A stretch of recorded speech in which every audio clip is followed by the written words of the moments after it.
ஆண்டவராகிய இயேசு கிறிஸ்துவின் நாமத்தினால உங்களுக்கு நண்பின் வாழ்த்துக்கள். நிறைய நேரங்களில நாங்கள் பலவீனப்படுகிறோம். கஷ்டம், கவலை, கண்ணீர், பாடுகள், பிரச்சனைகள், வேதனைகள் இப்படியான வழிகளை நாங்க போகும்போது நம்ம எல்லோரும் சொல்லுகிற ஒரு வார்த்தை, எனக்காக யாருமே இல்லை. என்னை புரிந்து கொள்ளவோ, என்னை பேசவோ, என்னோடு கூட எனக்கு ஆற்றி தேட்டவோ, என் கண்ணீரை துடைக்கவோ, என்னுடைய பிரச்சனைகள் மாறவோ, எனக்காக ஜபிக்கவோ யாருமே இல்லை. எனக்கு சப்போர்ட் பண்ண, ஹெல்ப் பண்ண ஒருத்தருமே இல்லையே அப்படின்னு சொல்லிட்டு தான் நம்ம எல்லாருமே புலம்போம்ல. ஆனா பிரியமானவர்களே, ஒன்று நாங்கள் மறந்து விட்டோம்.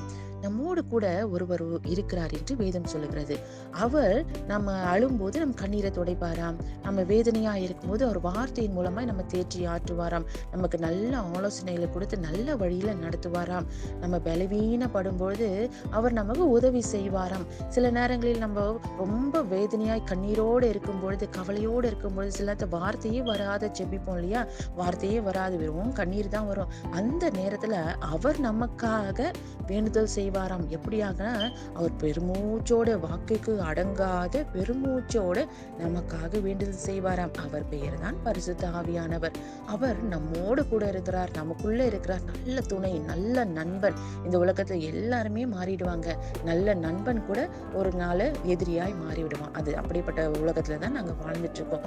ஆனால் மாறாத ஒருவர், அவர் தான் பரிசுத்த ஆவியானவர். அவர் தான் இயேசு கிறிஸ்து. நமக்குள்ள நம்மோடு கூட இருக்கிறார். பாருங்க, ரோமர் 8:26 சொல்லுகிறது, அந்தபடியே ஆவியானவரும் நமது பலவீனங்களில் நமக்கு உதவி செய்கிறார். பாத்தீங்களா?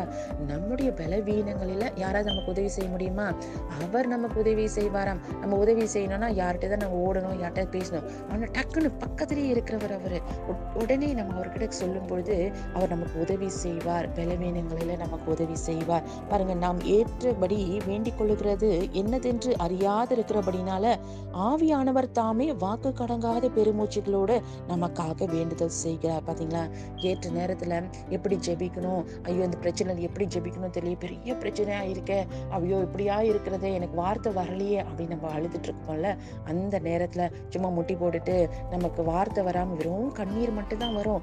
அந்த சூழ்நிலையில பாருங்க, நம்ம எப்படி ஜெபிக்கிறோம் தெரியாத நேரத்துல வாக்கு கடங்காத பெருமூச்சோட நமக்காக வேண்டுதல் செய்வாராம் ஆவியானவர் இல்லையா? அப்படிப்பட்ட ஒரு நண்பன், அப்படிப்பட்ட ஒரு துணை தான் நம்மிடத்துல தேவன் கொடுத்திருக்கிறார். அவர் நம்மோடு கூட இருக்கிறார், நமக்குள்ள வாசம் செய்து கொண்டிருக்கிறார்.